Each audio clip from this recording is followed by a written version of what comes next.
Welcome to the stream. Welcome to the stream, everybody. I see Jerry is out with his friends tonight, with his co-workers. Celebrating the Knicks victory? Yes, I would assume. Is New York City crazy? Well, I don't know, but I mean, it seems like it on the news. I can hear that. On the news, it sounds pretty crazy, but I don't really live in the city. Yeah, but I think... does our audio sound good? Audio check. Chat. Audio check. Can you hear everybody okay? We should be all right. Jamie Odell's in the city, too. I think if the Knicks win, which I think the Knicks will, regardless of if it's OKC or San Antonio. It'd be interesting if it's San Antonio because that's a repeat of the last time the Knicks were in the finals was against San Antonio, I think. But if the Knicks win, the city might catch on fire. Yeah, because we can't control our shit. I mean, whenever an LA team wins, downtown LA is like trashed. I mean, my entire neighborhood is like destroyed, literally. You're up all night at least. I don't get that. People are setting off fireworks. They're blowing up Waymos. Do you guys have Waymos in New York? No, we don't. The automated Waymos would not work here. It would not work at all. No, I mean the Waymos. Those are like the Waymos in a city bus. They get targeted whenever like an LA team wins. That was the last year the Dodgers won, and there's one stop. There's one corner. There's like a Shell gas station, like the only gas station in downtown. And people just congregate there. And then sure enough, a city bus is going to drive by, and it gets stopped in the intersection, and it gets set on fire. Vandalized, tagged, and then Waymos have been the latest because they can't drive around the crowd. Like if they see people in front of them, they have to stop, right? Because they're automated. So, and then when they stop and they don't know where to go, people just start jumping on them and setting them on fire. So, I wonder how New York is going to be, because LA, this has been the case since, I think anytime an LA team wins, a Lakers or the Dodgers. I don't know about the Kings. I don't know if the Kings will, or the Sparks. I don't know if the Sparks, the WNBA team. I don't think that will happen. But who knows? Actually, wait. Did the Sparks win last year? Somebody know about WNBA?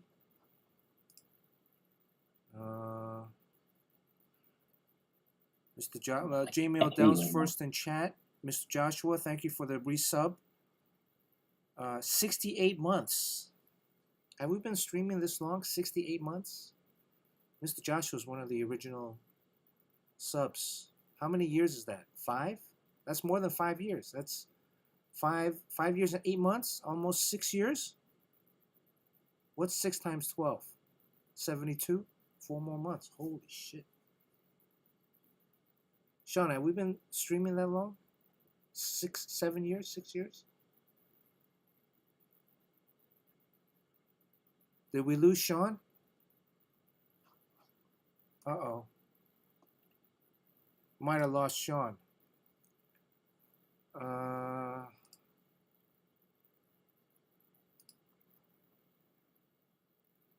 Let's see. Mr. Chen? Paging Mr. Chen? All right. Let's see if he gets his...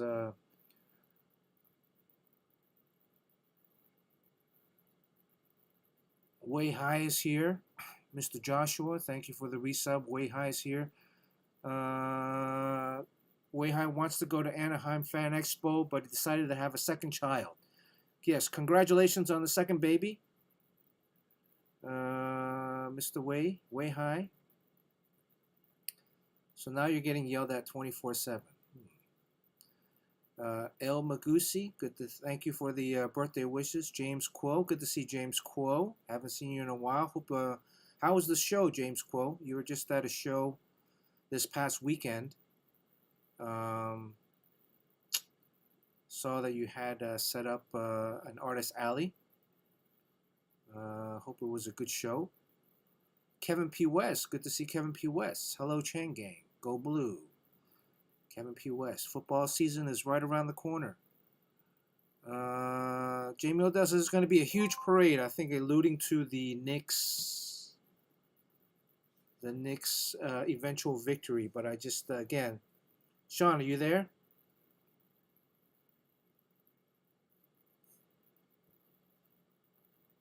No, Mr. Chen. He's having some audio. He's back again. I'm looking at the Discord, but I don't see. Maybe you're on mute, or oh, there you are. I hear something. Well, there we go. I think you just after a while you just drop out, and I can't hear anymore. So every time I jump back on, I can hear, but I think the audio would just kind of disappear. Are you on your phone or are you on your computer? Phone. Oh, okay. Well, it's working now. So. Okay. Crispy Papa is here. Greetings from Melbourne. We're working on going to Melbourne this year. Fingers crossed. Oh, wow. Holy cow. Just got back from Euro Trip. That was a good movie. You know Euro Trip? Remember that movie with no. Michelle Trachtenberg, R.I.P.? Oh, yeah. And the guest appearance by Matt Damon. That was a good song. Scotty Doesn't Know. I mean, Europe is very much like that. We were in Greece, Thessaloniki, the Greece Comic-Con in Thessaloniki, the second biggest city in Greece. And then the following weekend we went to Basel, Switzerland. Got to explore Wow, Switzerland a little bit. So a lot that of sounds fun. like a great trip. I mean the the weather was amazing. Super, super nice. Uh, in Switzerland, we went to Lucerne, Lake Lucerne, which is like a in between Zurich and Basel, and you take the train everywhere you go once you get into the country, and man, it was like picturesque. It was like Disney World except real. Um, I saw those photos. The mountains look amazing. yeah, no, the air was so clean, crisp. Um, the mountain we went to Mount um, Pilates, and there's a gondola, like a little like a what do you call that? Like a gondola thing that takes you up to the top. But there's two tops. There's a mid point and then a peak.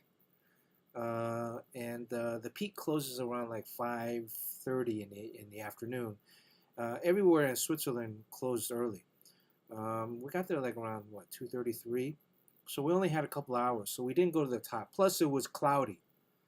But guess how much it was to get to the top to take the gondola, Sean? How much of one ticket was? I don't know, like $50 or something like that. $100. $100 per person to go up to the top. I think it was $100, 100 francs, or like 90 So we something were francs. surprised at how much it was, or Yeah, I thought like, man, that's like a train ticket to go around go to Paris, much yeah. less going up the mountain. So we went halfway, and that was like $50. But I mean, if we went all the way too, and it was like a 15-20 minute ride just to get to the midpoint. Um, and again, it was very cloudy that day, so the ticket lady was like, "Don't even go to the top because you can't see anything." They had a camera up there. I mean, it was just cloudy. So, but the midpoint was still nice. They had a restaurant. They had a lot of stuff there. I mean, it was still snow covered, so most of the things were closed. They had like a sleigh ride, or like a little thing that you can, like a toboggan kind of thing that you can go down. It was all closed. They had like a forest like climbing area that you can, they tied ropes and cables between these huge trees that you can walk on. Um, yeah, so it was imagine Disney World, the most picturesque Yeah. Disney World, but real. I think it was. Wow. And then Greece, we were there. Greece, the Saloniki, it's like it's slightly different. I mean, the lifestyle is very different. The Greece show, we went.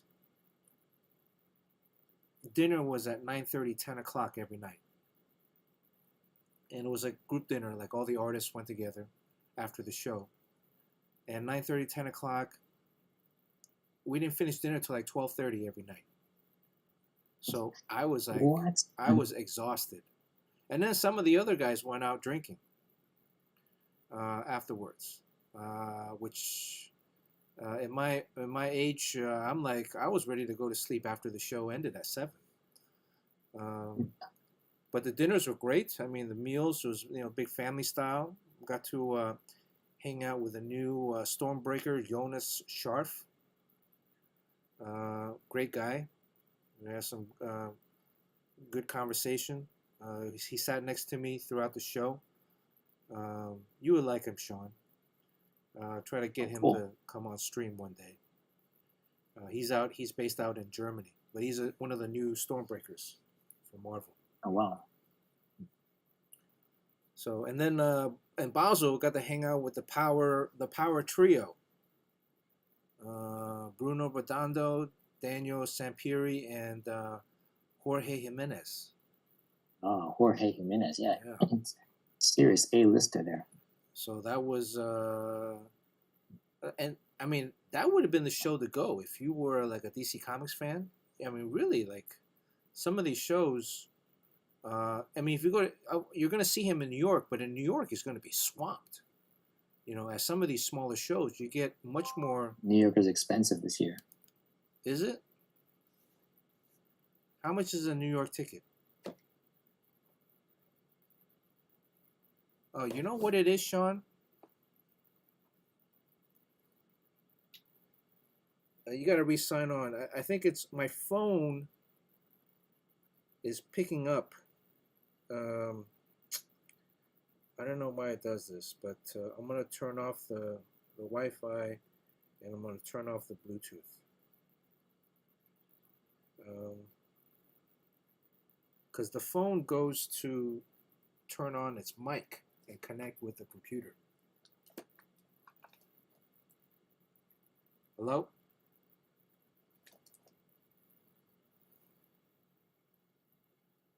Yeah, I noticed that you might have to sign on one more time, but I noticed that, did I punch in my code on screen?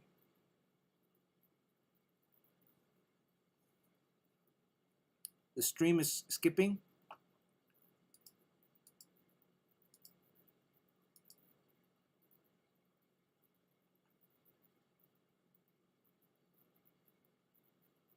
Yojimbo's in chat. Good to see Yojimbo, our moderator. Yes, every time LA wins, the downtown gets trashed. And it's not like the people that live downtown. Well, you know, I would blame some of the residents. Some of them set off fireworks from the apartment buildings. I hear Sean. Sean, you there? No.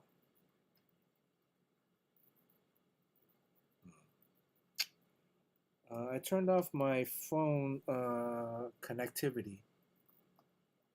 I think what was happening was my Discord every now and then would then connect the microphone to my phone, and that's when I noticed Sean gets not kicked out. So I've disabled my phone. Let me just turn off my phone altogether. You'll need to. And then what's happening here?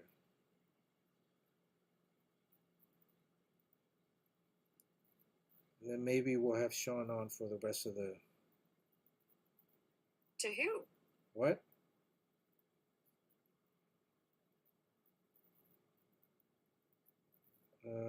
Hold on for a sec, guys.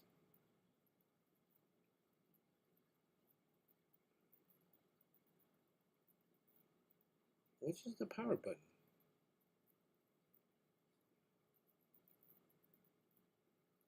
Okay, power off. All right. Well, Sean, if you're listening to this, try signing on again. I've turned off my phone. I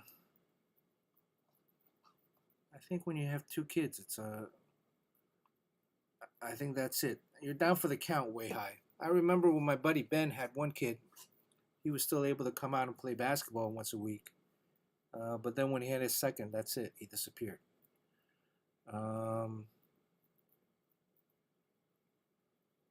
Crispy Papa says video and audio are both good.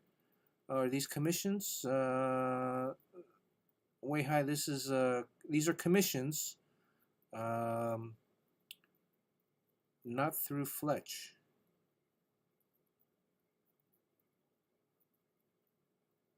A lot of Waymos in Vegas. Crazy gondola on wheels. Yeah, I'm curious. I saw a thing about the Cybercab, and that was kind of interesting. So this was from. This is a guy named Ed. And this is a little bit. It's a little overdue.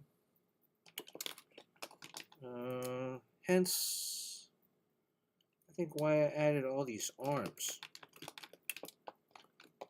Find again the later the commission, the more shit gets added to it. But I think I'm going to try. I'm going to start right off with the face. I'm going to start right with the face. This is where I go right into the eyebrow. This is usually the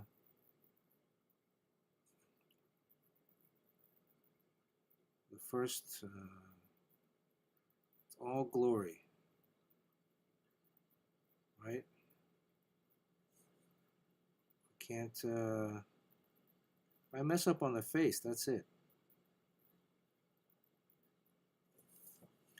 I mean, there are ways to come back, but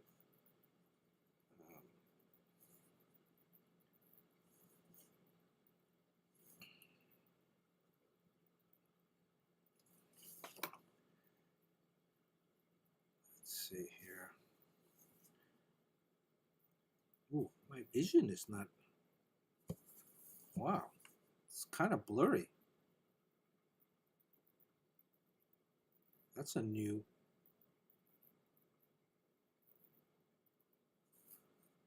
That's something new.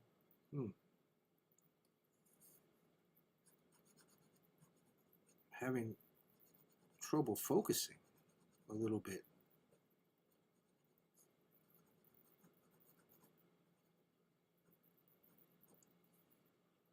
I guess no more Sean.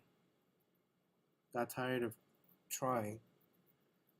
It's never been a 10-year late. We were going to talk about some stuff that's been happening in the comic book industry. I don't know if you guys want to wait until Sean gets back, or I don't know if anybody, Yojimbo.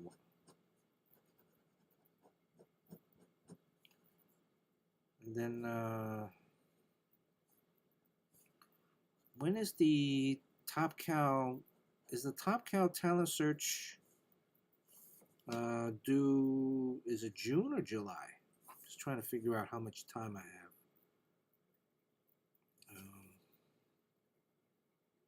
If we wanted to devote an episode to the talent search,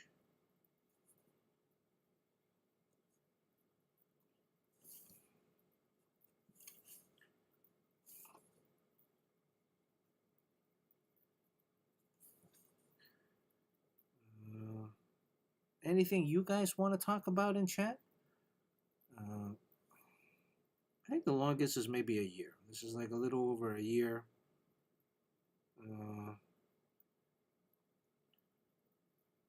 Although, well, there was one, but I lost the guy's contact, so and he never got back to me. I still have it, and it's done. But that's very rare. Typically, if I like to finish it at the show. So nowadays, most of my commissions have been relegated to convention if I'm there.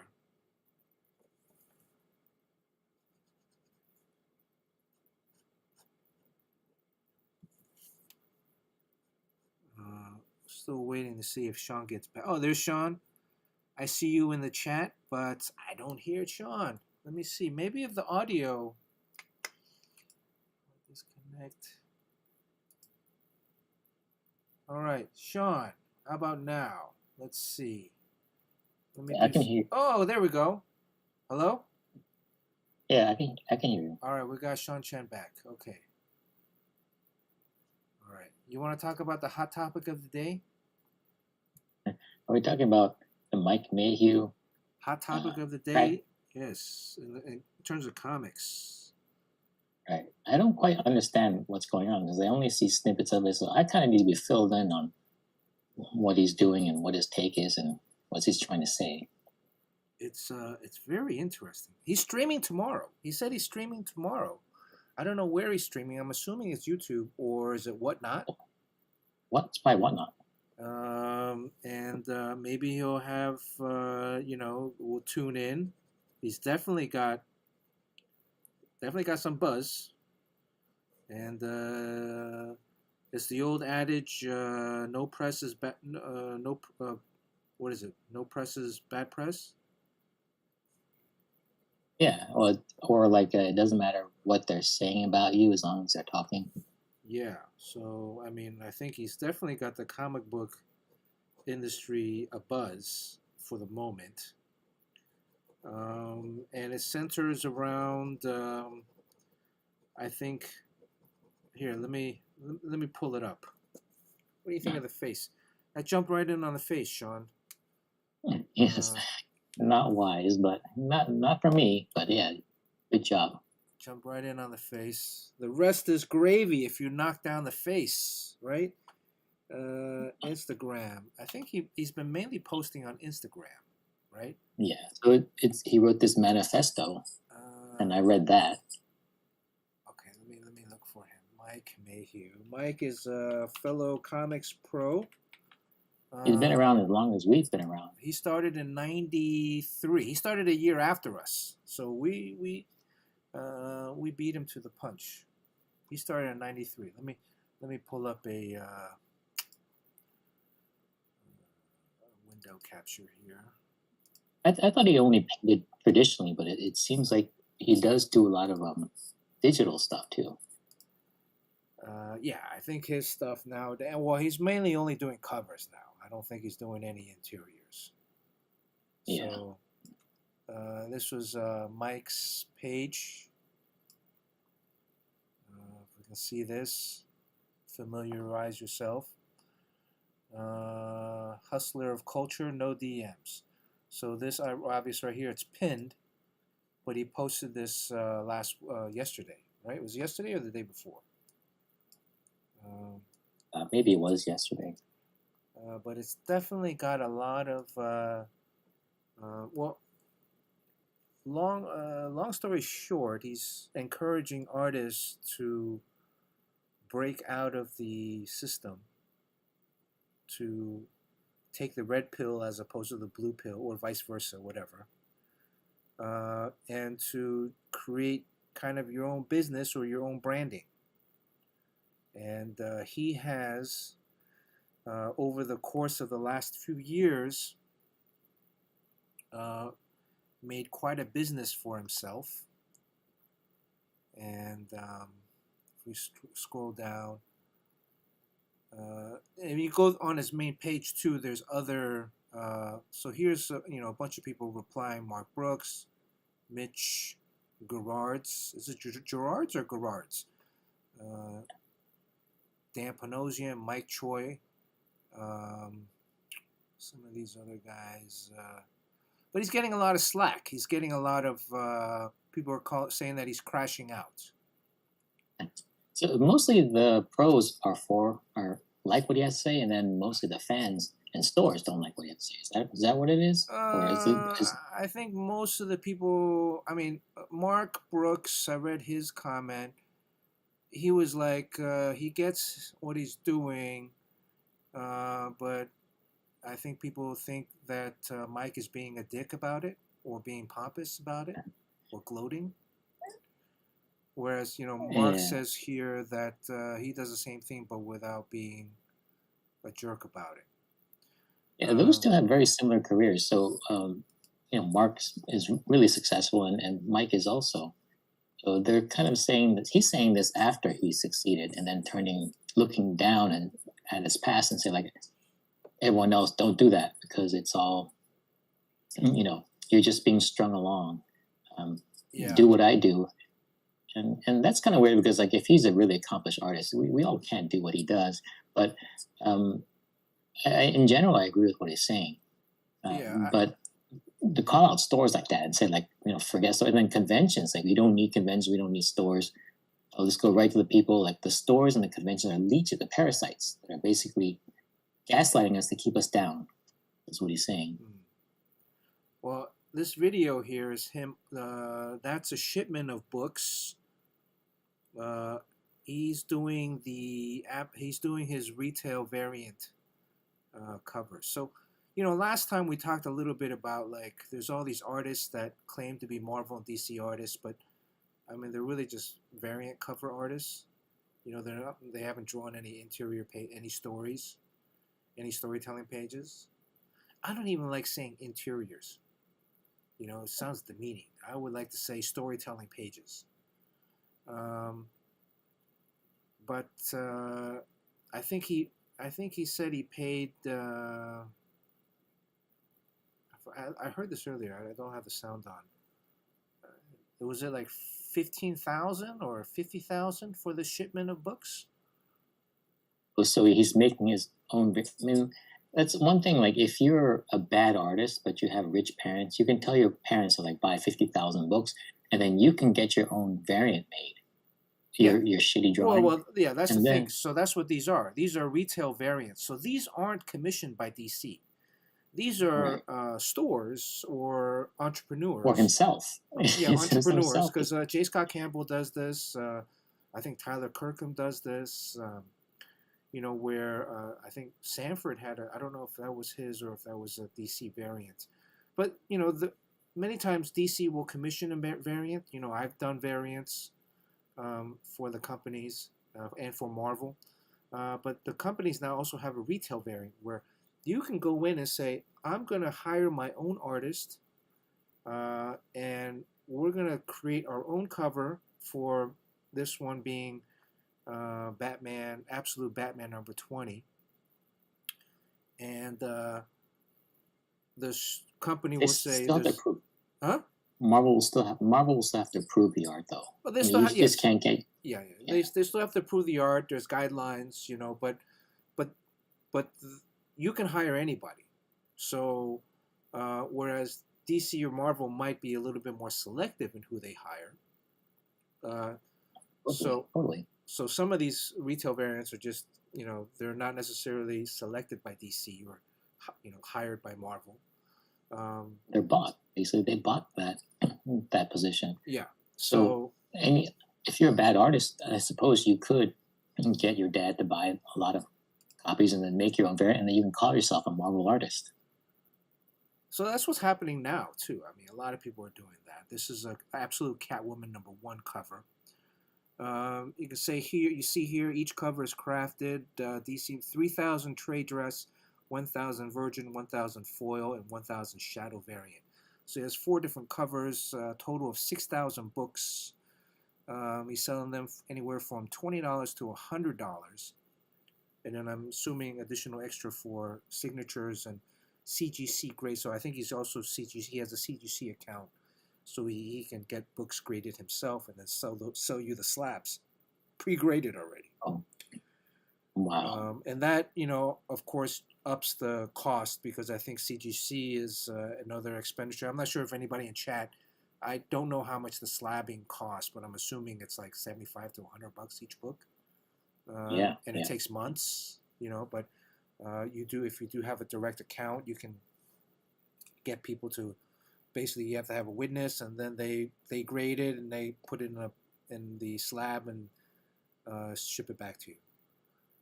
Is he one of the first to do that, to like slab it himself? So that basically, it's with like one click, you can get it already slabbed, signed, and everything. You don't have to handle that yourself. I don't know. It sounded like he's saying like he gets them slabbed himself. So yeah, he does. Yeah, and I've never heard of that before, but it's pretty smart. Yeah. So you're cutting out the also a time frame. It takes months sometimes because they're so backlogged. You can get it right away. So the short end of the long story is that supposedly last year, from January through December of 2025, he made over $1 million. Well, yeah, we don't really know if that's. I mean, that's not profit. He had he had a screen where he showed, screen capture of his earnings. So it's like he did $1 million for business, or he made himself $1 million. Well, it's not including expenses. Like cost. Right, expenses. Yeah, cost of the book is like in the thousands to buy all those books. I'm assuming this might also include shipping and taxes. But even if you took out 50%, you're still making $400,000 to $500,000 a year, right?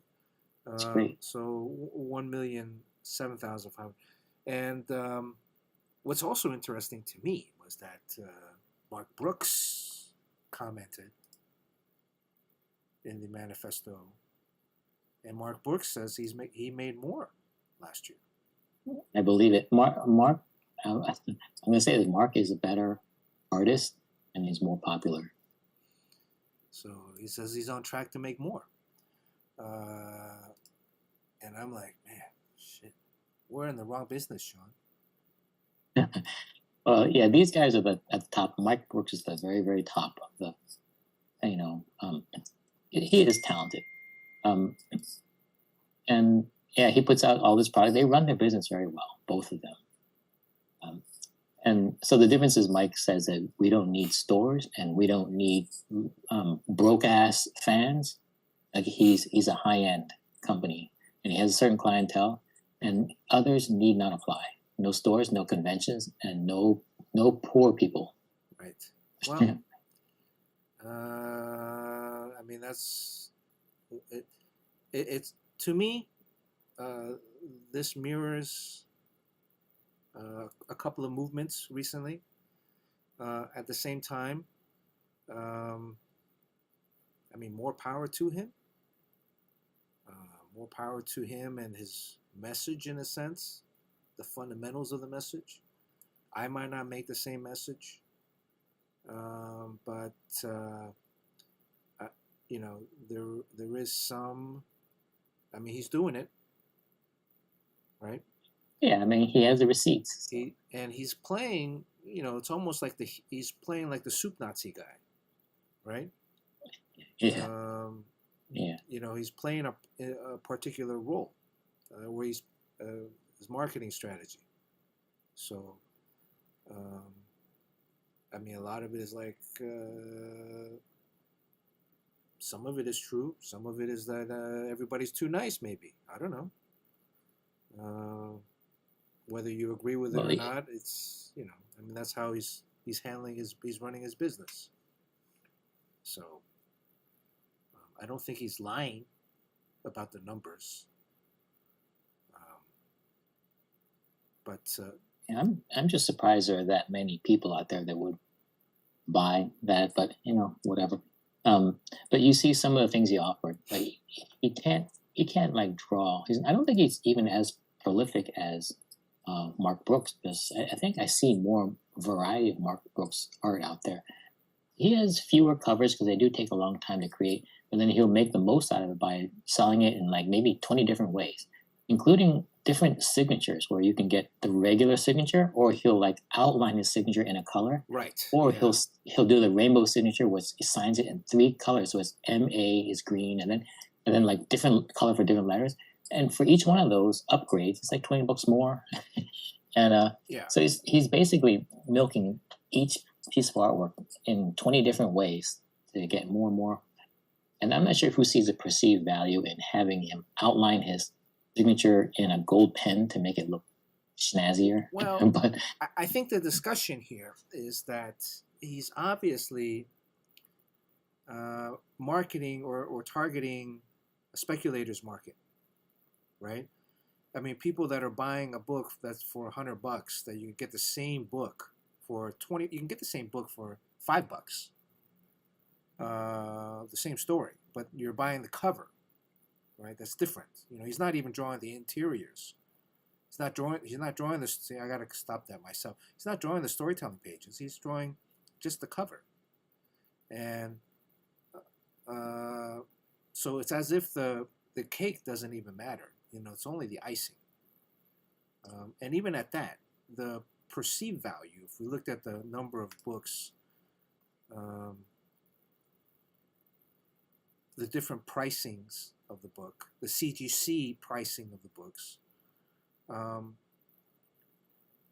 the model can only be sustained. I shouldn't say can only be, but the model is sustained based on the value, right? I mean, we saw a lot of this in terms of, you know, the Comicsgate guys and the, what's his name? The Rippaverse dude. Yeah. It usually doesn't last that long. All it takes is for one person to say, like, oh, I need money, so I'm going to sell this thing I bought for $400, and then he's gonna try to get $400 for it, but then he's gonna find out it's worth like $50. And I was like, oh damn! And he lets everyone know, it's like, hey, that thing that you're buying for a few $100s, it's actually only worth $50. And then it all falls apart very fast. Right. So it's based on the value. I mean, comics in itself has is sometimes I think what's also in part holding back some of the industry is the collectability of the industry of the comics. It's not just pure entertainment. It's not like a DVD or a movie. Imagine buying a DVD of a movie, and then you're buying multiple copies of it because you think that it's going to go up in value. That's why you're buying multiple copies. You're not buying multiple copies because you love it so much. You're just really buying it because you think it's going to be worth something. That always works for a while. It can't last forever.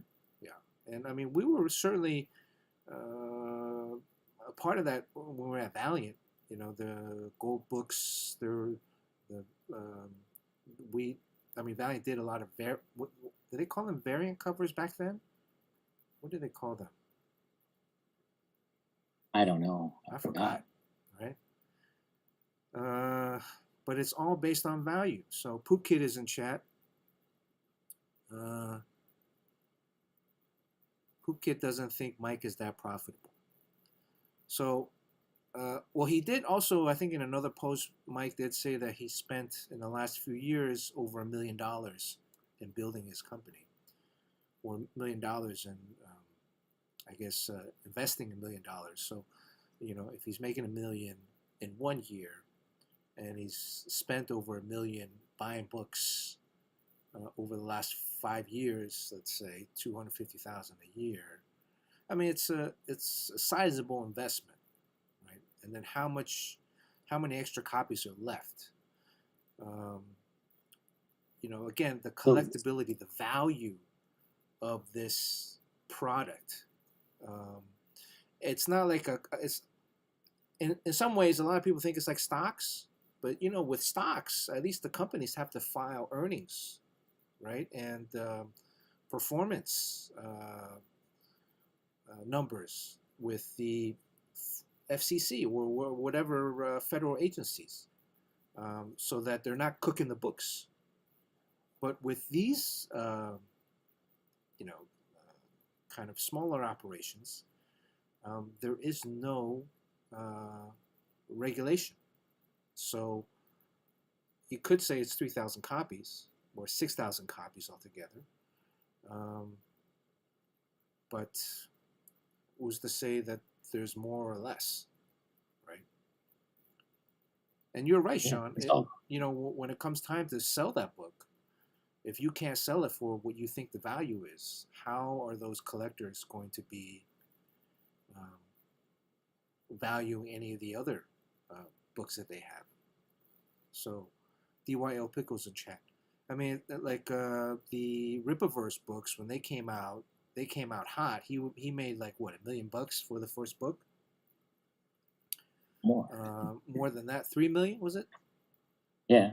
And those books were selling for $50 each, or $40 each, or something like that, for like a 30-page, 40-page book. It wasn't like a 100-page book or anything, I don't think.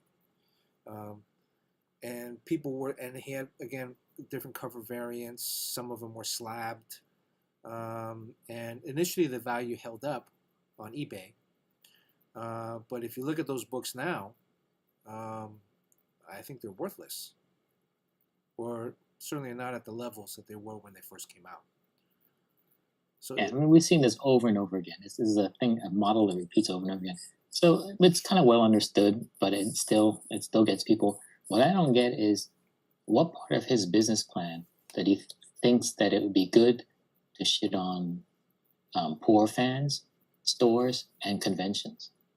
Like, how does that help him earn more than $1 million? I don't know. Did he shit on? Did he shit on fans, or is that the perception? He considers himself to be a luxury brand. So anyone who wants his work for less, he'll say like, go go get a commission from SHANGCHI. Like, this is, you can't shop here. You can't. This is Hermes. This isn't Coach. Yeah. Wow. So it's very dismissive like that. And then in direct words, he says stuff about stores and conventions and how he doesn't need them anymore, and that they're basically using us as creators and keeping us down in order for their benefit. Well, it's certainly interesting. More power to Mike. If it brings in, well, here's my thing. It's like, with any like new business, if it's bringing new readers into the business or into the industry, and it's expanding the reader base, and it's growing the reader base, then I think I'm very positive about it. This type of business, it generates a lot of money, but the longevity of it is yet to be seen, I think. Yeah. Well, so when it comes to like different periods in history where people make art, at one point the gold standard is you do like a large oil painting. You want it to be framed and put in a museum for people to see, or a gallery hung on a wall, and people will come and make a pilgrimage to see it. So that's the end goal of where you want your art to be. So that's, I understand it's a little weird.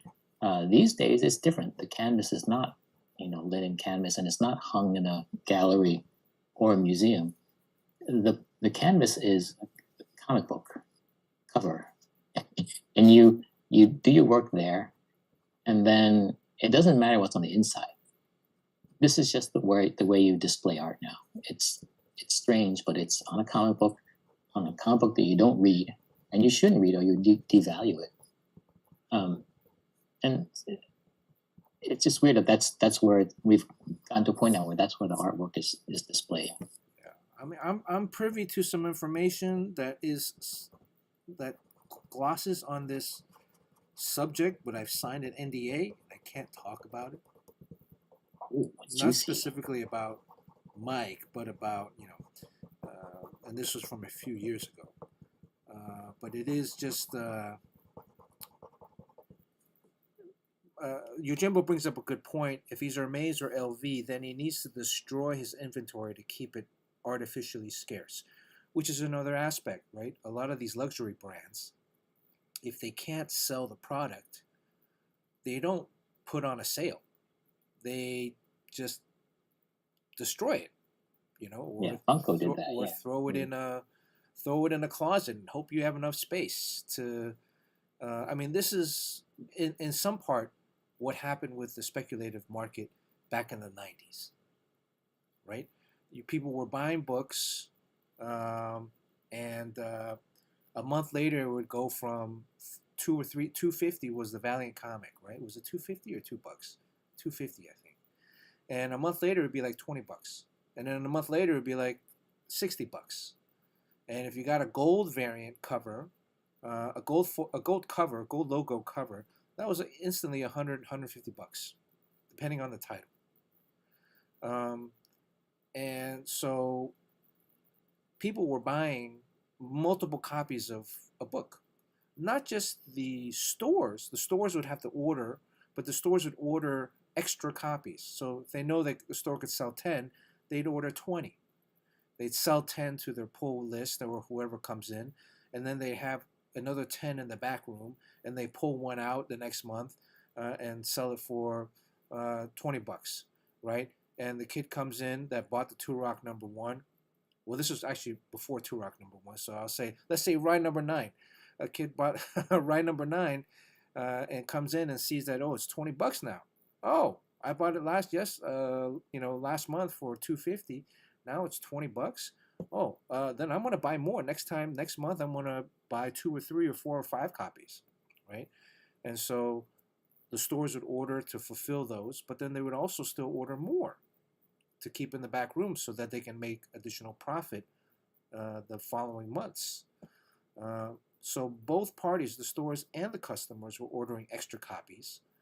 And then at some point, everybody had copies, uh, and the customer goes to the store and says, "Hey, how much can I sell the, Rye number 9 or Dr. Mirage number 1?"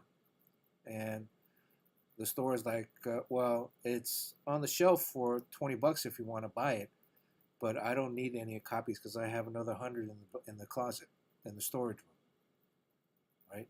And that's when the market kind of began to collapse or it fell implode. fast. Yeah. Um, Yeah, so I cashed in big on that one. Yeah.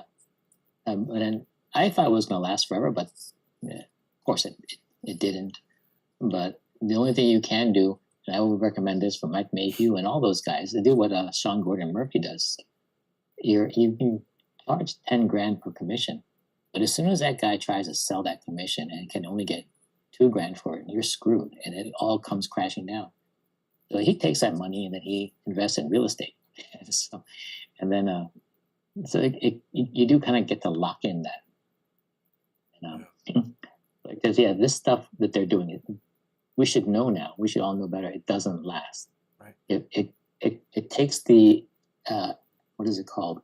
It takes the stairs up, but it takes the elevator down. So it crashes fast and hard. Poop Kid has a good point too. Says just bundle it in a mystery box or something.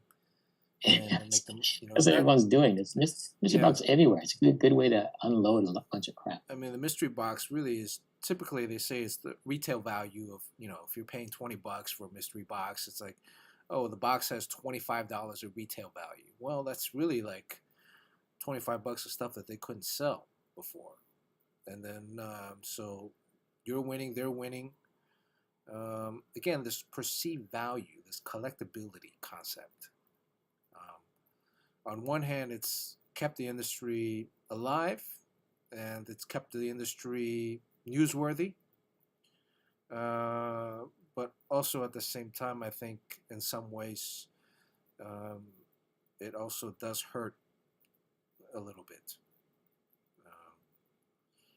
So to him, the books are $5 or $7 each. Yeah. So, I mean, to retail variant, the retailer is.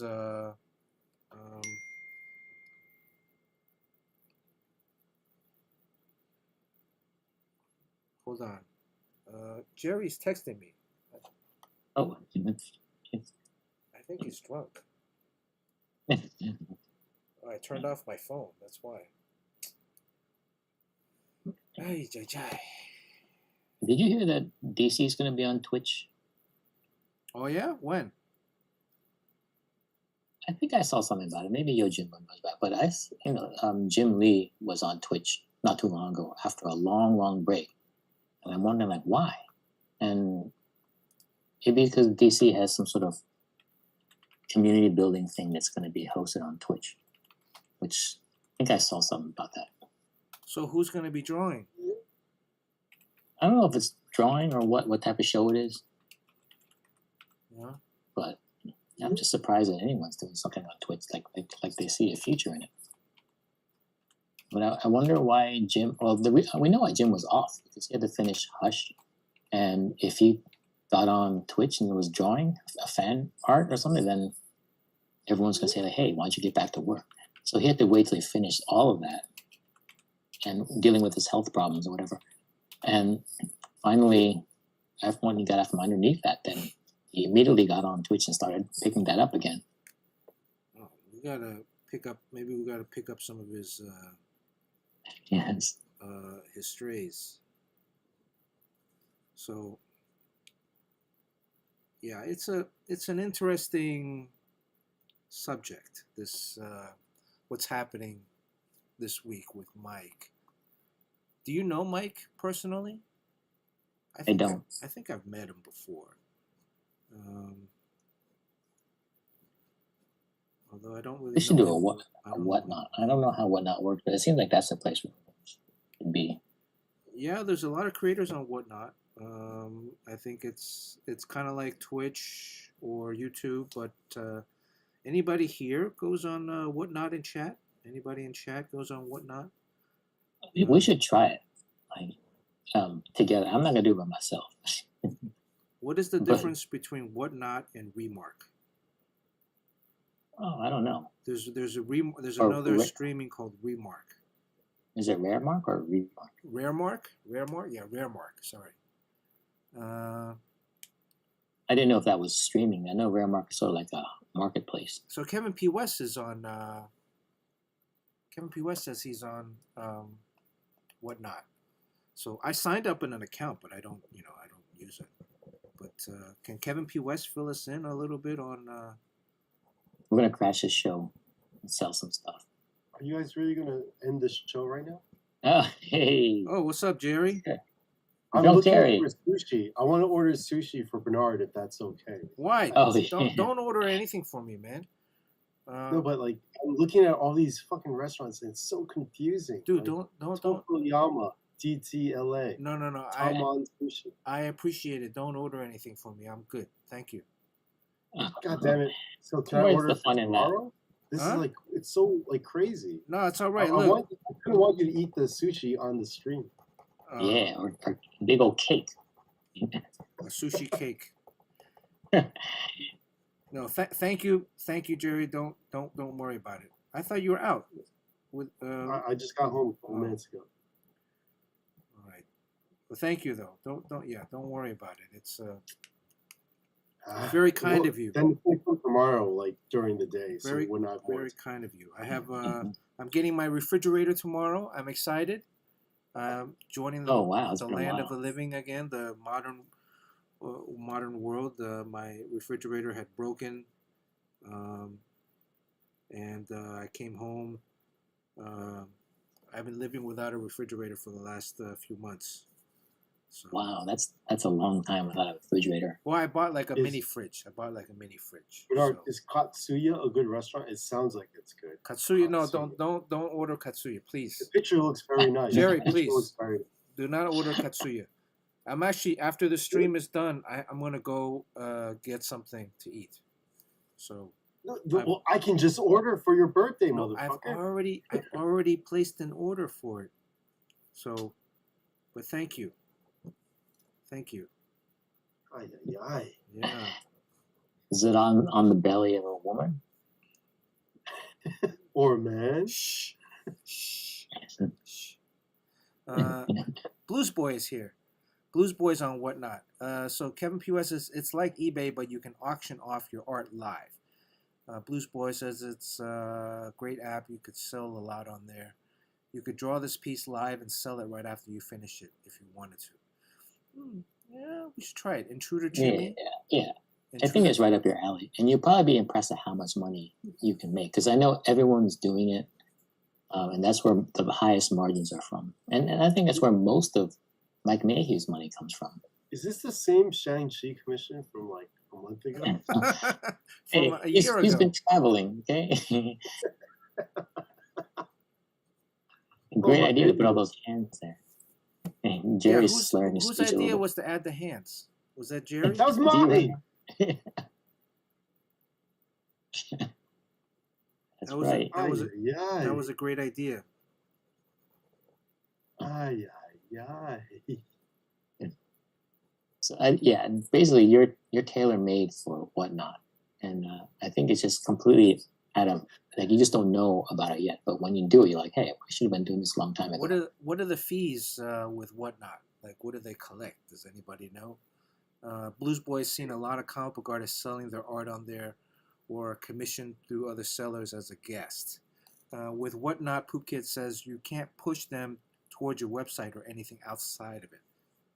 Okay, so, Wow, how do they do that? They shut you up or they censor it? yeah, how do they know? Do they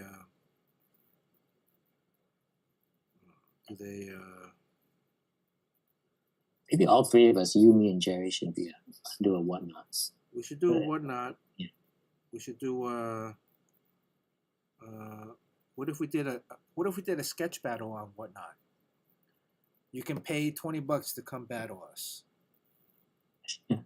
I will get my camera working to battle you guys in the sketch off. Only you two. What about James Cole? Yeah. Oh, and James Cole. James Cole. And Carson McKinney. James and Cole. Carson McKinney. Yeah, James Cole I'm is the. I'm officially throwing down the gauntlet. I want Carson McKinney to be in on this challenge. Okay. Wow. I thought Jerry gave up drinking. Well, I mean, I sort of gave up, but I still enjoy it. It's the Knicks. Jerry, Yeah, it's a special day. if the are the Knicks gonna sweep the finals? No, of course not. Come on. As a matter of fact, I actually think they might lose game one because they're going to be too rested. Too hyped, too rested. Oh, right. The truth is, we've been talking about this like ad nauseum recently, but we don't care who we play. I'm not saying like we're super confident, but the point is like the Knicks. Man, it's such an amazing feeling, especially as a Met and Jets fan. Like we've waited so long for something good to happen, and I just assume the Knicks. Look, they're the entire team is only like in their 20s, right? So they don't know what the fuck New Yorkers are feeling right now. All that shit, like wait, 26 years or whatever, 27 years, they don't know what that means. But what they do know is like how good this all feels right now. And they're not stupid, and they know it's like it doesn't come around that often.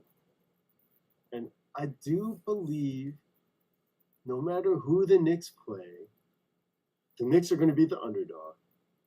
But whatever team gets the unfortunate draw of having to try to take 4 out of 7 against the Knicks, it's just not going to be very easy. That's all I was. It will not be easy for that team. Hey, the last time the Knicks were in the finals, it was against San Antonio. 1999 against the Spurs, baby. Against the Spurs. That's why Knicks fans are all screaming like, "We want Wemby. Bring on Wemby."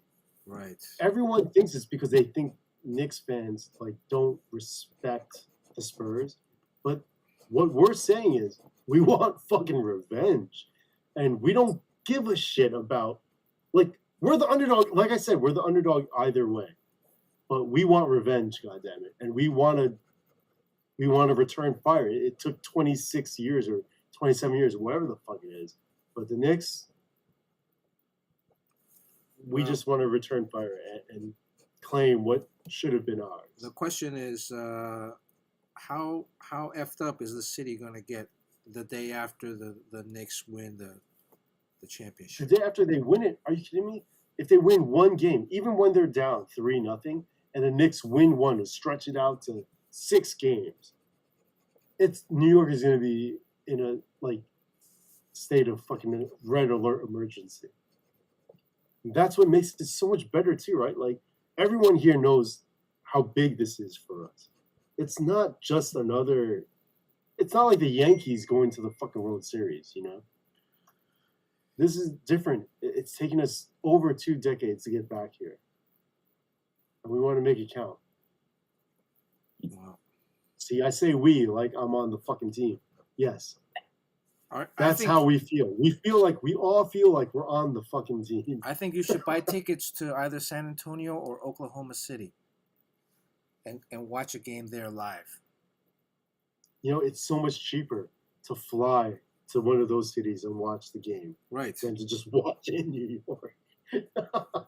Fly there, get a hotel, and watch the game. It's cheaper than just watching the game here. Wow. Yeah, I heard it's the same with Disneyland. Like you can go to Japan, fly to Japan and get the hotel and go to Disneyland over there. Cheaper than going to Disneyland. Are you here. actually comparing the Knicks going to the fucking NBA final? Goddamn Disneyland in Japan? Well, yeah, basketball. John, I thought we were friends. I thought you were at my wedding. You are actually, literally, comparing the Knicks to the NBA finals. The fucking Disneyland in Japan. And Jerry's such a fan. He's gonna be one of those guys that climbs the light pole. You're gonna climb up a light pole and drunk and then fall off. Jerry's gonna which light pole are you gonna climb up? One the one outside. Take it out now. The one outside your house or the one outside the shop? Outside the shop, baby. There you go. I gotta get some fucking advertising for our store. So I know which hospital you'll be at. Not the one in Japan, Sean. God damn it. It's cheaper in Japan too, man. Come on, the hospital stay. Well, I'm gonna be watching the news.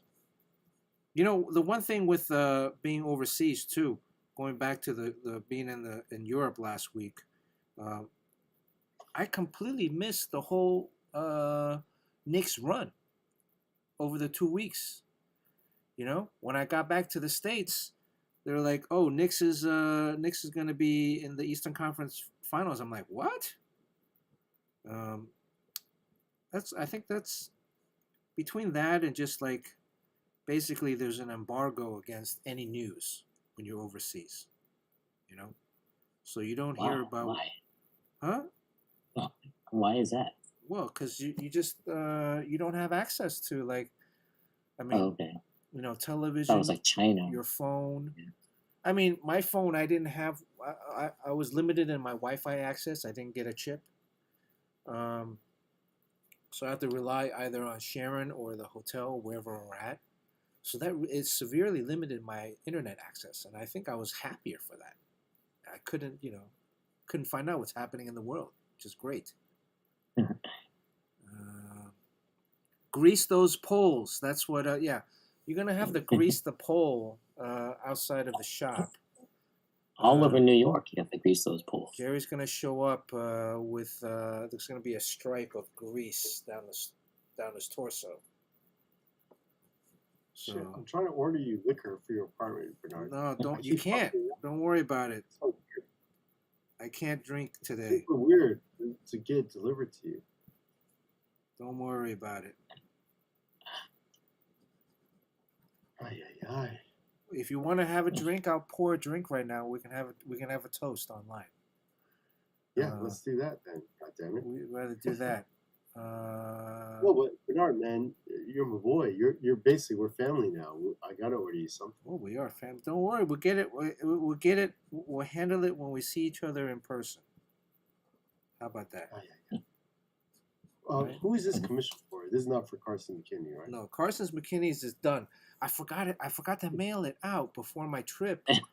When I got back, I thought I mailed it already, but now I remembered. And then Carson texted me today. He was like, "Yo, where's my commission?" I'm like, "Oh shit! I thought I mailed it out." And I'm looking through my table, and it's still here. So I gotta pack it up. You only paid for it like 8 months ago. Yeah. Technically, I only got. I'm gonna lay the guilt trip on thick for you, Bernard. Technically, I only got the money last week, so it's been sitting in escrow somewhere. So, hey, make sure you guys, if you're watching this now, watch it on YouTube. Go to YouTube and hit the sub. It's free to subscribe on YouTube. We're still trying to get the YouTube numbers up. I think we have hit. Oh, by the way, Sean, I think, man, my Instagram for some reason again has hit another wall. Oh yeah. Since the big purge a couple weeks ago. Oh yeah, the block purge. Yeah. Yeah. Everyone lost. But since the purge, I've gotten like zero traction. Well, that's a story with everyone. Everyone's kind of saying the same thing. And then But yeah, you know, I posted that or what that Luke and Yoda thing where he's being attacked by the seagull. Yeah. So I made that one like 2 years ago, and I put it up, and it was crickets. Like nothing was happening. I was so embarrassed that there was not even one like, and I thought maybe no one knew what the reference was, and it just makes me look kind of crazy. So I took it down. And so 2 years later, I put it up, and then it's like a juggernaut. It's I don't know what the difference was. Or like 2 years later, that song is so old, but every day I get like 50 people just writing lyrics from the song on there, and that's what really like my Instagram. The big difference between yours and mine is just like a few posts that go crazy big, and that lifts everything. But our content's pretty much the same. You know, it's just like comic book stuff. It's just that a couple of things break out. Well, speaking of which, I spent this whole weekend watching Andor. Uh, You wow, I told me wish I about could. wow, Yeah, what a it's. great show! I I don't. wish I want to see that most of all. That's you need Disney Plus, right? So Yeah, you haven't seen it? I thought you saw it already. no, I want to because the guy who wrote it, what's his name? Is his name Tony Gilroy? He wrote.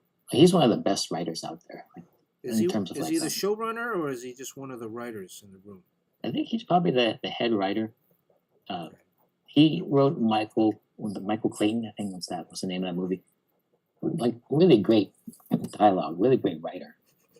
So he handles all that political intrigue very well, Yeah. I could and tell it mirrored a lot of like current contemporary political issues.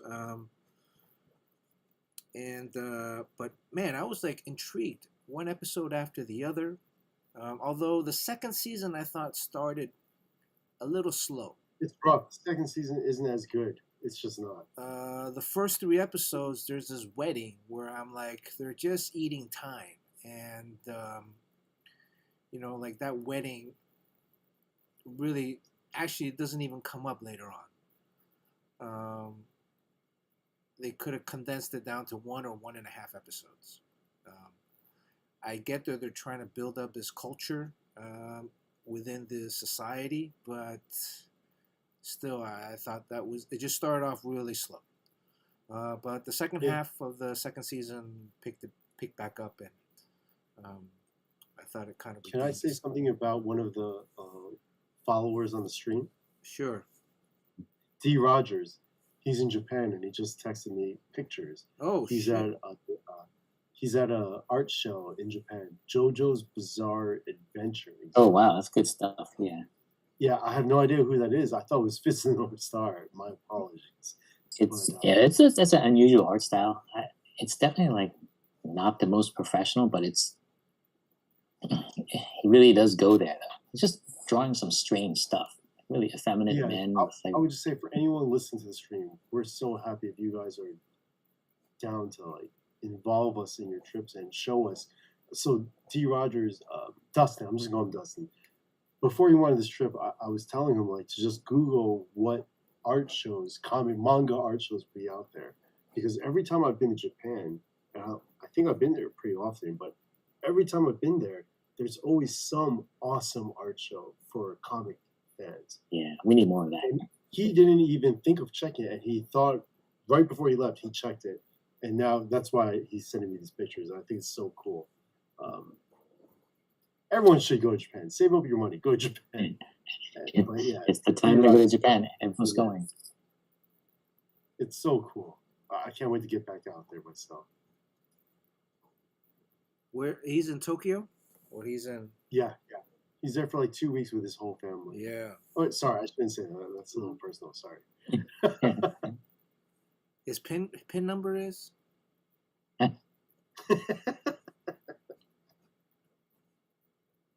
Did he hit up the? Well, I guess it'll be on the way back. He's gonna hit up the lounge in Haneda. So, anyways, what were we talking about? Poop Kid shipping to Australia on Whatnot is $28. Really, that's not bad. I just shipped out a piece of artwork, and it was almost $40 in the U.S. But it was a medium-sized USPS box plus insurance. People love the Moon Knight tissue dispenser at the Free Comic Book Day. So Wait, I'm gonna have more. I have tons of those. Everyone wants one. Just hit me up. Sean, I'm bringing them to every show. you're gonna get a sponsorship with Charmin? Kleenex? No. I mean, you should go to Costco and buy like one of those Kirkland, like a box of Kirkland tissues, and then say you get a free box of tissues with each purchase. No? Yeah, I don't know. Who else can you do it with? Can you do it with It's only really white No. capes, Yeah. So not much. um, the what is the X-Men White Queen? I guess, yeah, but you're basically drawing for her from behind. Yeah. I guess the fun thing is when you move the tissue aside, she can be naked underneath. There you go. There you go. Or skimpily dressed. I mean, she usually has a corset. G. Rogers says, "Hello, everybody from Japan." Oh, that's so nice. It's great that he's traveling. It's 11 o'clock or noon over there. Yeah, it's 11 a.m. over there. Yeah.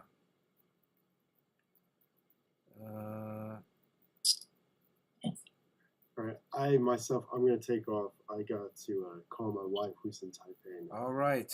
Happy holidays, Jerry. Bernard, Yeah, happy please birthday. drink water, Bernard, man. I'm gonna call you in like 1 hour after you get off this Okay. stream, and All right. hopefully I can bother you for a little bit. Yep. If you can stay awake. No problem. See ya. It's great to see everyone. Talk to you soon. Bernard, again, happy birthday. Sean, Thank you you. suck, but I guess I'll talk to you Happy soon. holidays.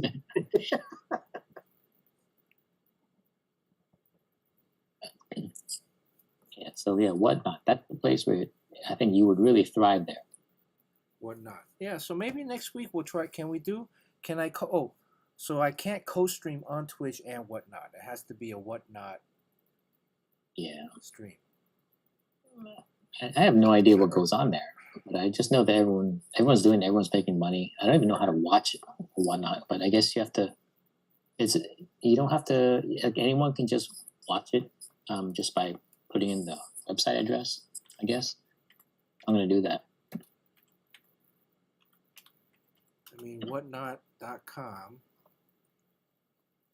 I guess it would be best if you weren't working steadily, because a lot of people who aren't on regular books, they're on Whatnot, just because that's how they make money. Well, I mean, commissions. Most of the time when people are doing commissions is when they don't have, not busy with work. Oh, so I need to download the app. So the app. I'm trying to get rid of this. That ad. Oh, I have like on my browser AA American Airlines connected. So I get extra miles if I shop on certain websites. So Oh, yeah, and you need those miles. yeah, which was great because so my trip to Greece. D. Rogers not here; he's in Japan. He would love this story. So originally I was going to fly LA to Helsinki to Thessaloniki, Greece. And in Helsinki, I was going to have a 15-hour layover. And I was going to go into the city and hit up a sauna, jump into the river, eat some reindeer meat, reindeer steak. But then the day before my flight, they canceled it. So and they rebooked me on another flight. And this time I had to fly from LA to Tokyo to Helsinki over the North Pole, and then Helsinki to Thessaloniki.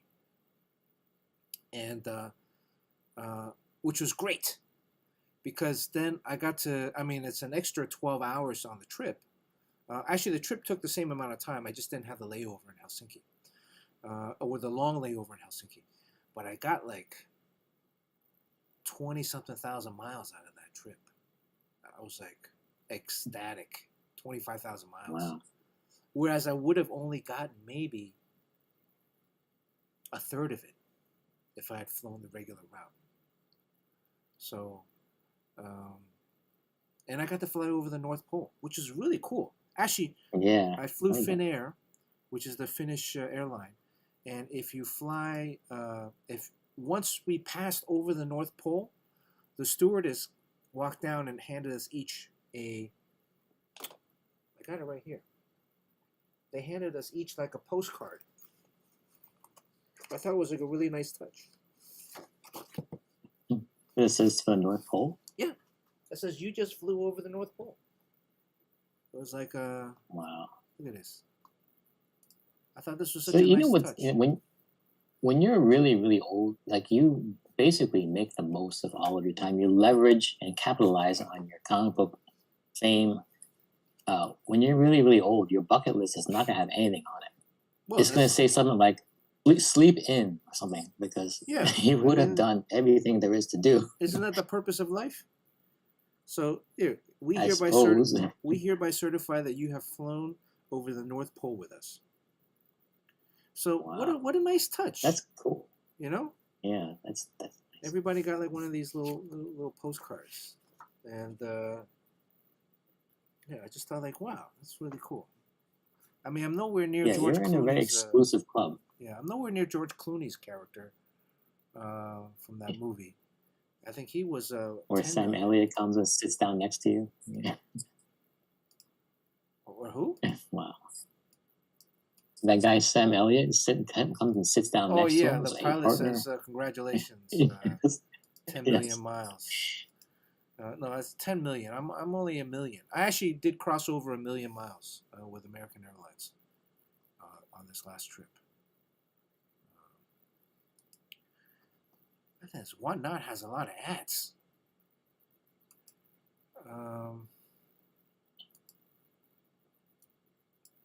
Let me enter my Whatnot. I forgot my Whatnot password.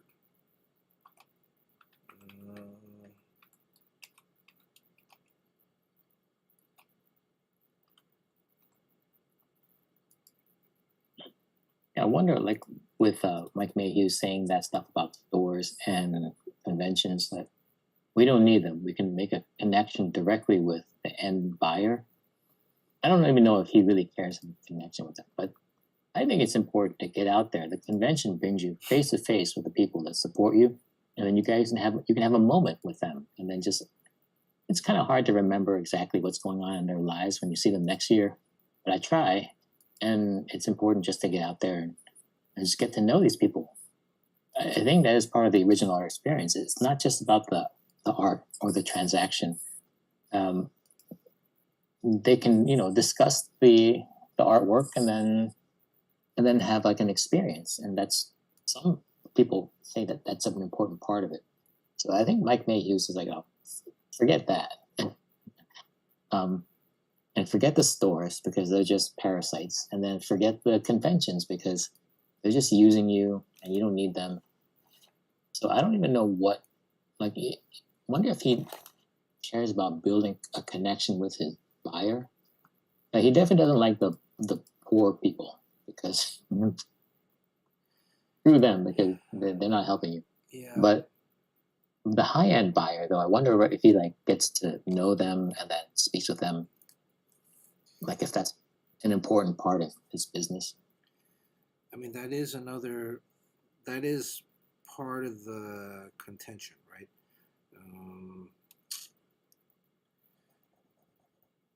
I think it seems like this is purely based on the sales of the variant covers, right? Maybe some of that is the original art from the cover. But who are the people that are buying these all of these variant covers? Who are the ones that are driving up this market? And then like the people that are upset about his attitude, the question I would ask is, did they buy anything from him before? Yeah, I don't think so. Because he basically said they can all go F themselves. And then, so would it be fair to say that he's basically preaching to his consumer base or his customer base, right? Would his customer base have this kind of attitude?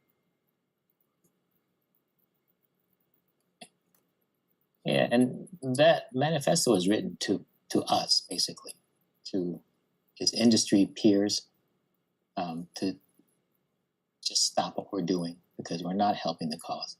In fact, I think that if he met me, he would probably punch me in the face, and not because if he saw like that, I did that Thanos painting and put it up on Instagram. I think it's the most recent thing.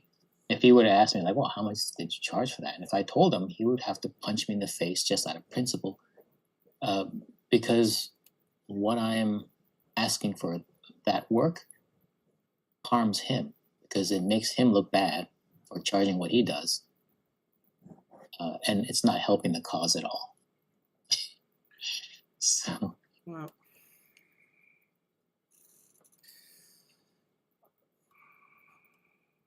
we kind of all have to kind of raise prices together and just and collude, just to know that, like, to get more respect. Like, the work that we do, the time we put into it is worth something, and it's been a race to the bottom because stores and fans and conventions have kind of driven it all down there, and we let it go that way. So it's kind of like he wants us all to hike our prices, double our prices overnight, to reset the value of our work. so Sean, you think his manifesto was aimed towards you? He said there's 6 or 7 people that he was trying to talk to, but Oh yeah, not me, but it's not to fans or stores. It's basically to other creators. yeah. And 6 or 7, like, I don't know who they are, but um, Mike Choi thought it was him. yeah. Yeah, I mean, look, he's trying to differentiate himself, which is, look, it's his marketing plan. What can what can you say? It's like, is part of that marketing plan like wearing sunglasses and leather jacket, because he seems to be very image conscious. Yeah, look, he's obviously trying to create a branding for himself, and this is how he's gone. This is his direction. I don't. Yeah, it's been successful. Otherwise, I mean, he showed receipts. But So, more power to him if he can do it. I mean, the whole issue about there was another. I sent you a Instagram post a few weeks ago with another guy that was talking about the same thing about retailer variance, although his numbers were a little wrong. But because there's another artist that's jumped on the scene, and again this other artist is also doing retailer variance, and he's charging like $100, $50 to $100 for a variant cover, and he's doing remarks on them, and so the post had estimated that he probably made from one book, and there were maybe 3 or 4 different variations of that one cover, $100,000 from just that one issue, and it was like a Absolute Batman number 19 or 18. So it's along the same lines, the 100,000 doesn't account. I think he got the numbers slightly wrong a little bit, or his justification later on was that, if you're selling it at different price points, so you sell a batch for, again, like a entry level 20 something, $40, and then you hold back and sell another batch for $1,000 or $100, and it instantly ups the value of the book, because you control what's out there, right? No store can say they have an inventory of it. Just that one person or that one store can hold the claim to all the numbers. yeah, I mean, I realized recently, and I've been way too old to realize this, but every time like someone like Trader Joe's, they'll have a new tote bag. It sells for like $300. You can sell it to Japan, or you can sell it to the West Coast if you're on the East Coast, and you can make a lot of money on it. Trader Joe's really only sells those tote bags for like $20, and then you make a few $100. So that's why they sell like that.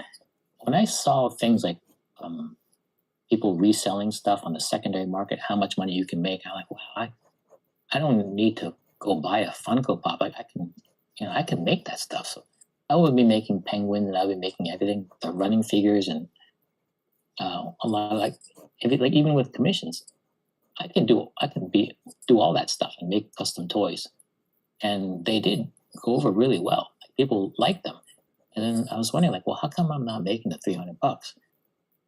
It's because if you're Trader Joe's, you can't sell that bag for $300. It's your job to sell it for $20, and it's their job to sell it on the secondary market and make, $250 profit off of it.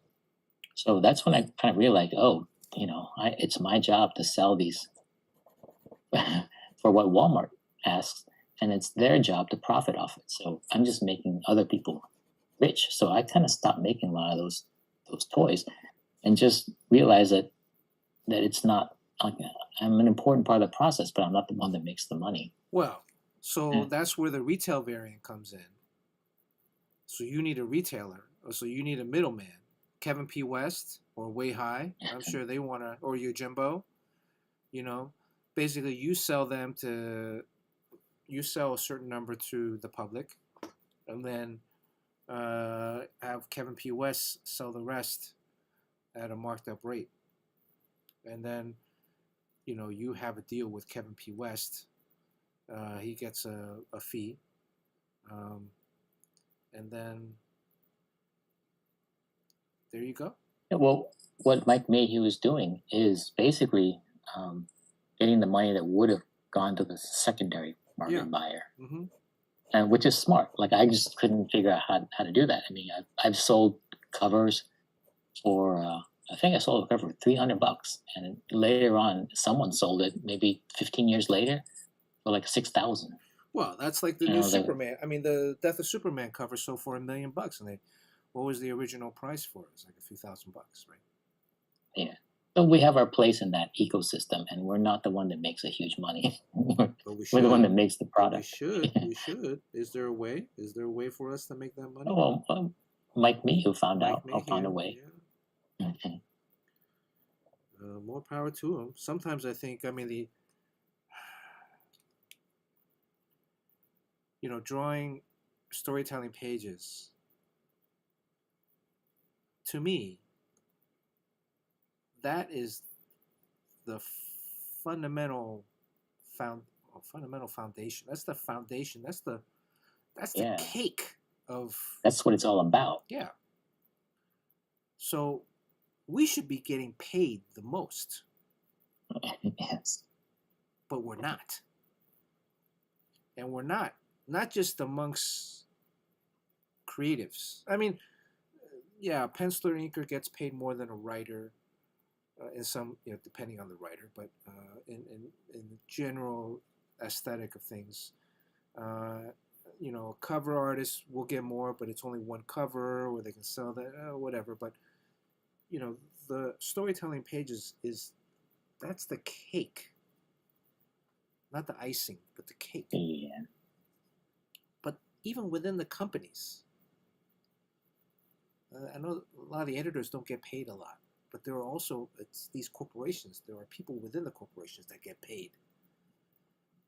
They get paid more. And what I found is really inexcusable. A lot of times, the writer, they know that they kind of take a hard look at the whole system and say, like, well, no one's going to read this, so I'm not even going to try. And they're just like, just dash it out real quickly and get their page ratings. And if the editor says, like, this, I'm thinking about like this passage here is a little bit clunky. I was like, who cares? No one's going to read it. It's going to be about the variant cover. That's inexcusable. And as a person who recently took on writing, I find it really offensive that I will work really hard to get it right, and then sometimes like I have to tell myself like, hey, no one's gonna read this. So, and the only thing that's good for it, it takes the pressure off. But it's kind of sad that we're in this kind of very upside down industry, where the most important step just does not matter.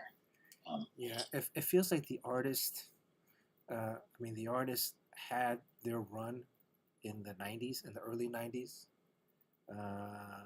and then since the implosion, or the first, since the speculative boom exploded, popped, the writers then took the glory, and now these cover artists are taking the glory. Maybe that's an ego talking. I don't know. I gotta check myself. Weihai's back. His wife had a lot of those bags. Well, I think that's the Trader Joe bags. He Oh, doesn't he buy likes a very. pinball machine. I still have that pinball machine. I've never sold it, so it's for sale. There's only one. What's the pinball machine?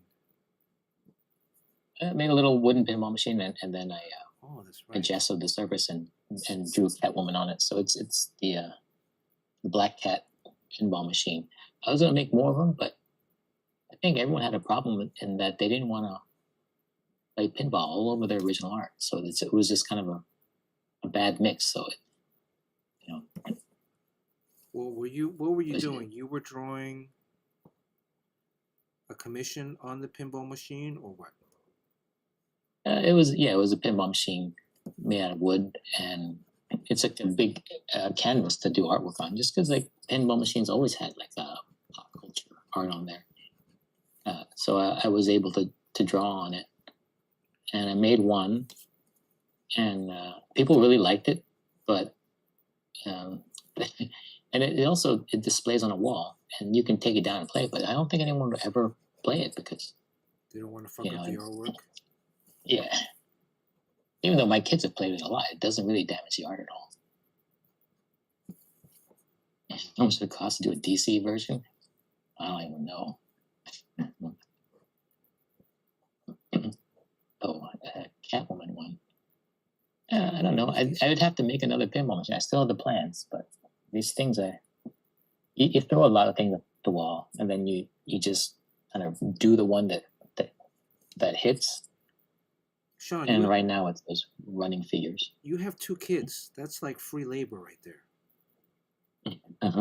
Well, you don't understand kids these days. They completely inept. I would be like, you want dinner?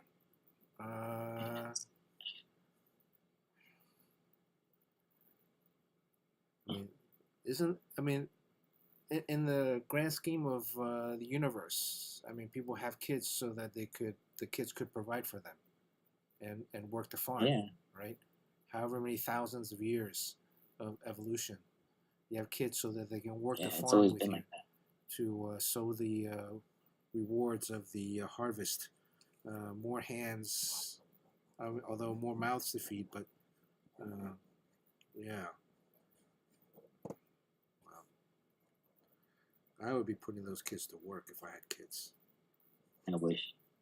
Yeah, they don't work. I mean, and the thing is, I thought there was something wrong with my kids, but then everyone said the same thing. Oh, by the way, how's the bird? Oh, the bird has been set free. What? I think the last video I showed was the bird picking up a worm. So as soon as he can feed Yeah. himself, so yeah, he had to go. So I would go outside and work outside and do stuff, and he would sometimes like land on my head, and then, but he's happy and healthy and living outdoors. And Eloise is really upset, but I tell her the bird can't. It's a wild bird, and it's here for a little while till it could feed itself, and then. So yeah, it was just yesterday. Well, it's we only let it go. It's only wild that you let it go. That's a great bird. Like, not many people know that. Like it's a common starling. But starlings are as smart as parrots, and they can be taught to talk. Yes. And the reason you don't buy them in stores is because parrots are prettier and they're also domesticated, but they're just as smart. And they're pretty in their own way. Like starlings have that kind of oily black look that has iridescent green and purple shiny sparkles on them. Mm-hmm. But yeah, that bird is too smart for his own good. It was like training a baby.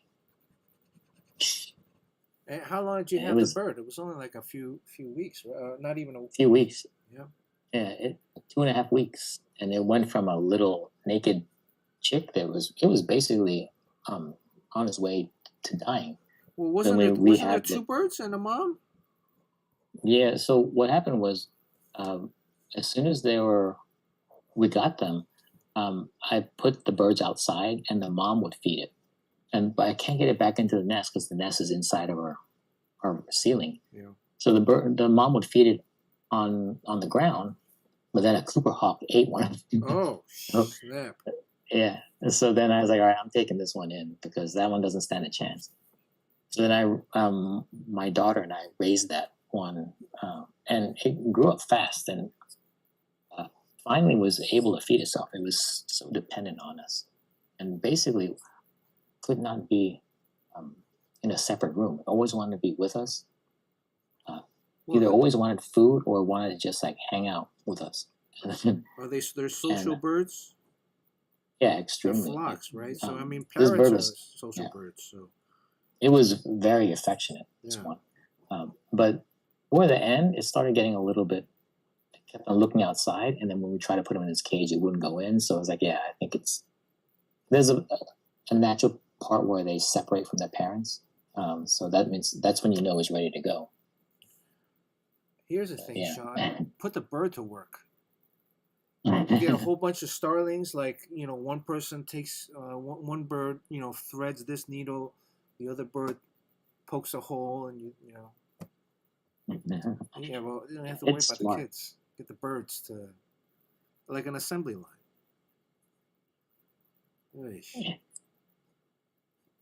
Yeah, that one.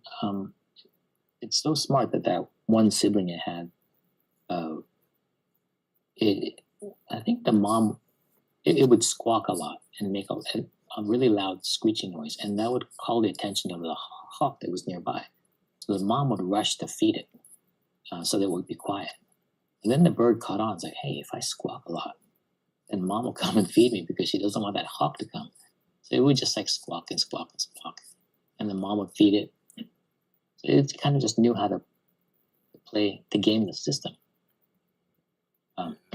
But yeah, it was fun to have, and it was good for my daughter to learn all this stuff. But yeah, it had to go because it just had the free run of the whole house. Did its poop smell? Did not like it. Oh, we trained it a little bit. They poop right after they eat. Yeah. So we just make sure that it's in a confined area, and then after it pooped, then my daughter would play with it. Yeah, that's what I do. I keep the guy contained when he's eating in a cage. So then I leave him in there for 15 minutes afterwards. So he usually does. He still has other poop elsewhere, but at least it gets most of it out. The starlings are insectivores, so we have a different type of poop than what you have. Like this poop was full of like insect, Did whatever it smell? crap. A little bit, and the poop was wet, and it poops a lot. So that's one of the bad parts about raising starlings is that they're difficult. They're active. They fly a lot and they poop a lot. So, so now we still have this bird, but we have to go outside and then basically call it, and then it'll just land on our head for a little bit. Did you give it a name? Eloise gave it a name. She called it Timmy. Timmy? Like Timmy Chalamet? I guess so. Or Timmy, like from South Park. Oh. Yeah, so I plugged up the hole where they came in so that wouldn't happen again. That was weird. Wow. Could they still like peck at it and open it up? No, it's all covered with a grate, but it all happened because we had a problem with ice dam, so I had to open up a hole to release the heat so that we wouldn't get flooding in the house. And then I didn't seal it up fast enough, and the birds moved in. And then they fell from the upstairs behind the wall and came down until they hit our cabinets in the kitchen, and then worked their way into the space between the cabinet and the wall. And then we just hear all this noise in there, and I just open it up, and a freaking bird fell out. Did you think it was? What did you think it was? You thought it was a bird, or? Oh, it was a bird. You can hear it. It's screeching, and then so his parents would have to go and get it, and the parent got caught in there. So and probably saw on Instagram. I trapped the mom. the adult. What about the dad? Where was the dad? That was the dad that I trapped. Oh. And then the mom was continuing to feed the other birds that are still in the ceiling. So that whole saga is over now because they all have exited. The brood has got, the bird that we have that we took care of is probably the only sibling that survived, because they would have like 6 children, and most of them don't live, and that's just nature, Yeah. not because I hate you. So all of his siblings were consumed by that hawk, Wow, that hawk except is, this one because we kept it. Yeah, so this one actually survived because we took care of it.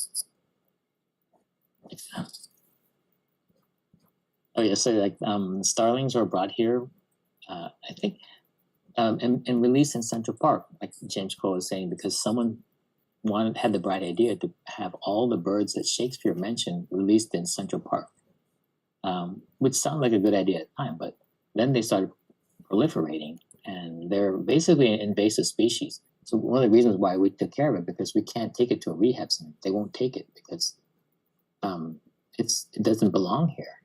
So I don't even know if we're allowed to keep it as a pet. And if you do, we're not allowed to re-release it into nature, which is, what we did. So we kind of broke the law there. But shit, now I gotta delete the stream? Alright. Alright. Let me get out of here. 8:30. I'm almost done with this. Yeah, you did a lot in that time. It's like you just started inking and got all that. It's practically done. Yeah, this whole leg is going to be X'd out.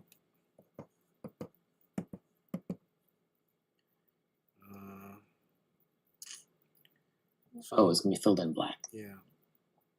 I think, yeah, I'm almost there. I mean, there's still some rendering I got to do.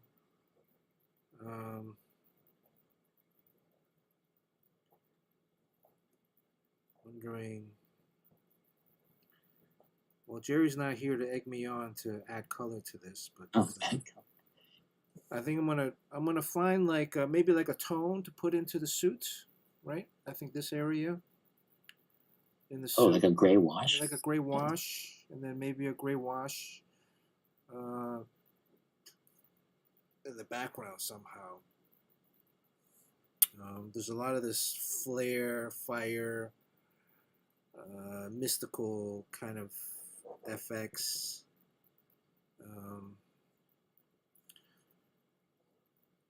So much of it I'm just throwing in lines, so I'm not. Some of it I understand, but some of it I don't. So the lines. Yeah, like these these effects, like. Yeah, that's hard to do. I find it very hard to draw things that don't really exist. These are. I'm thinking they're like flares or sparks. Yeah, the fact that they cut in front of your figure is kind of wild. Wow, that's the dimensional part, right? Like this part on the arm. I made sure for it to come over some of it. Most people don't do that. You just draw the figure and then you fill up the space behind it with stuff. Yeah, because that gives it the dimensionality. That gives it like its movement. Like it's like the arms are moving in and out, and front and back. All right, so we'll be back next week. We'll see if this Mike Mayhew stuff has blown up into something else. Anything else before we go? Did Courtney's book come out? Did the I don't think it's out yet. It's a summer release. I saw she posted. I think she did a cover, right? She said she was going to do a variant cover. Yeah, it looks pretty good. So we should get her back on to talk about it.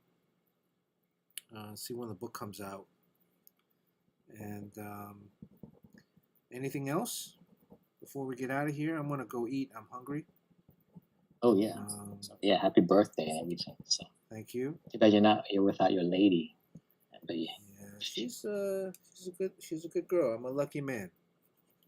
And she's lucky too, man. Like she gets to kind of be by your side as you explore the entire world.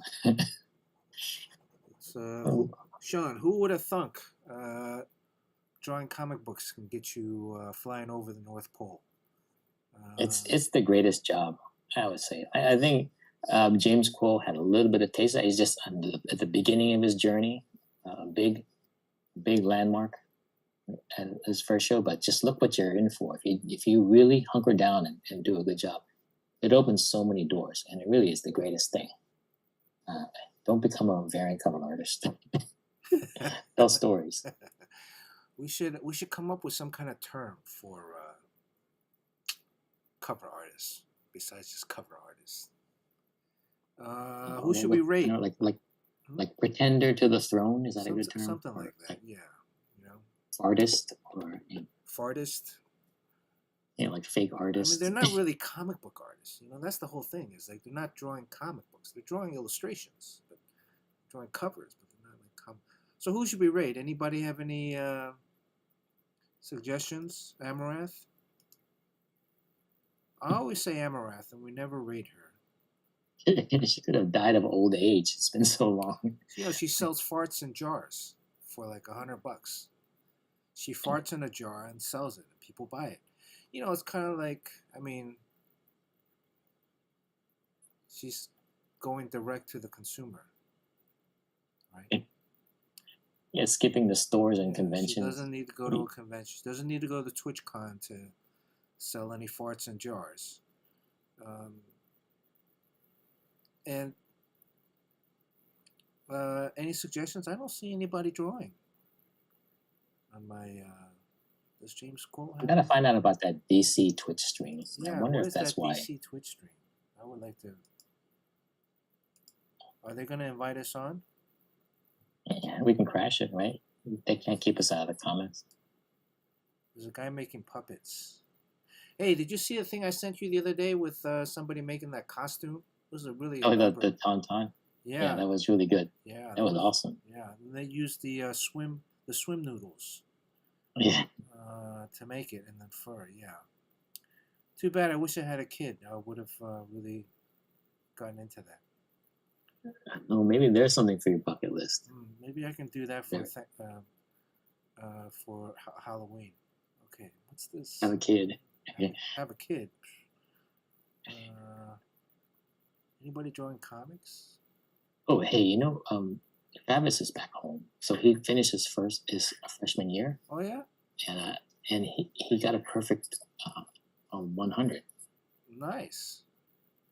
Congratulations. Yeah, I don't know how that happened. Does he put on a lot of masks? Because he's on the like a bulk? Because he's on the rugby team. Yeah, I don't know what that is either, but he's really into rugby. Okay.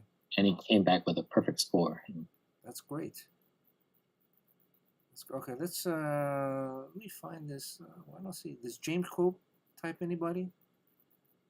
He usually does. All right, this guy looks like it's. Does chat have anybody that they want to see? I don't know. Let me go back to Amarath. Here, this person is a birthday streamo supremo.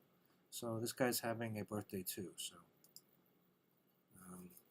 it looks like they're making like little Play-Doh dolls or something. This is kind of up your alley, Sean.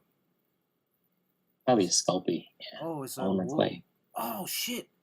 Oh, I got this awesome eagle hat in Greece. I saw that picture. Oh, it's freaking awesome! I'll wear it next week. Oh, it was handmade. Like wool. I think this is what this girl's doing. She's like hand making wool things. Yeah, no, it was amazing.